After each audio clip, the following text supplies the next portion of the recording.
Kjo është pra faqja e vendimit dhe këtu kemi tek konstatimet i kemi 2 pika.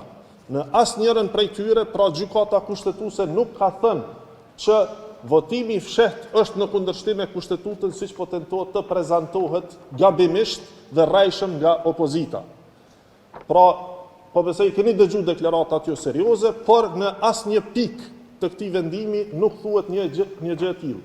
Përkundrazi, në paragrafin 141 dhe në paragrafin 180, gjykata kushtetuese vetëm sa e ka rikonfirmuar që votimi i fshehtë është njëra prej mënyrave që mund të përdoret për të votuar pra për kryesinë e kuvendit. Gjykata kushtetuese dje e ka rikonfirmuar që të gjithë deputetët duhet të marrin pjesë në votim. Të gjithë. Pra nuk mund të vihet në seancë konstituive dhe të mos votohet.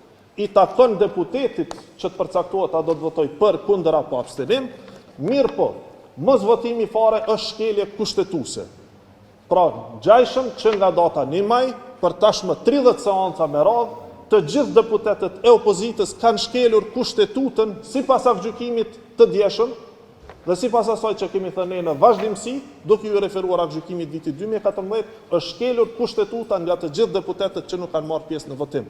3 gjëra shumë qartë i ka thënë dje vendimi i gjykatës kushtetuese, edhe pse është një vendim goxha i përgjithshëm i cili dorën zemër do të mund të ishte shumë më konkret, edhe do të mund të jepte rrugdalje. 3 gjërat kryesore përmbledhur me fjalë të thjeshta, jo me argumenta juridik, janë e para, ajo që përsëritet disa herë përgjatë këtij aktgjykimi, është fakti që deputetët, të gjithë deputetët, i obligon kushtetuta të marrin pjesë të gjithë në seanca dhe të gjithë i obligon që të marrin pjesë në votim. Shumë e thjeshtë, bardhë e zi.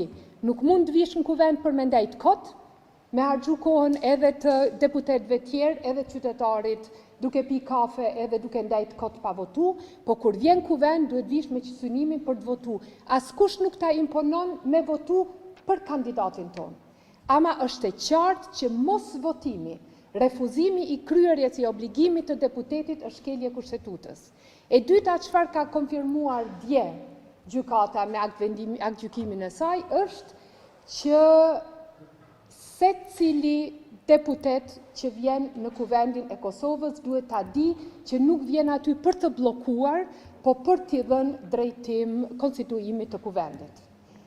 Pyetja të cilën gjykata kushtetuese dje nuk i ka dhënë përgjigje është se çfarë ndodh pas 30 ditësh, edhe unë besoj shumë që nuk do të sfidohemi përsëri, që pas 30 ditësh kemi nevojë për zgjidhje kreative, por shumë po besoj që pas takimit të nesërm me kryeministrin Kurti, liderët edhe të opozitës do të arrijnë një dakordim. Çfarë tjetër ka konfirmuar gjykata dje është shumë e qartë. I kam lexuar të 47 faqet e vendimit dje dhe pas deklaratës së ish ministrit të drejtësisë, i cili thotë që gjykata kushtetuese flet për devijim në atë akt vendim, e kam lexuar përsëri të 47 faqet sepse nuk dojsha me e besu që ish ministri i drejtësisë kaq hapur dhe pa turpshëm është i gatshëm me gënjy publikun.